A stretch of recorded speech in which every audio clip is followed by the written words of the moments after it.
Welcome to 9 vibes. దేశవ్యాప్తంగా రైతులను మోసం చేసిన చరిత్ర కాంగ్రెస్ పార్టీదని మాజీ మంత్రి సింగిరెడ్డి నిరంజన్ రెడ్డి ఆరోపించారు. రైతు బంధు నిధులను రైతుల ఖాతాల్లో జమ చేస్తున్న వివరాలను ప్రభుత్వం ఎందుకు బయటపెట్టడం లేదని ప్రశ్నించారు. శుక్రవారం తెలంగాణ భవన్లో నిరంజన్ రెడ్డి మీడియాతో మాట్లాడారు.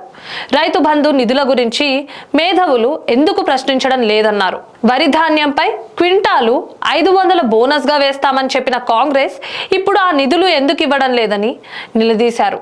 డిసెంబర్ 9న రైతుల ఖాతాల్లో ఎకరాలకు 15,000 రైతు బంధు రుణమాఫీ కింద 2 లక్షలు మాఫీ చేస్తామని చెప్పి ఇప్పటి వరకు ఆ ఊసే ఎత్తడం లేదని నిరంజన్ రెడ్డి విమర్శించారు.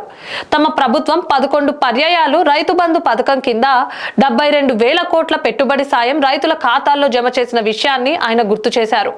కాంగ్రెస్ ప్రభుత్వం అధికారంలోకి వచ్చిన తర్వాత నిత్యావసర వస్తువుల ధరలు విపరీతంగా పెరిగిపోయాయని ఆందోళన వ్యక్తం చేశారు.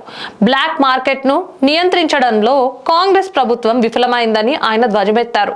ఇలాంటి మరిన్ని అప్డేట్స్ కోసం స్టే ట్యూన్ టు 9 వైబ్స్.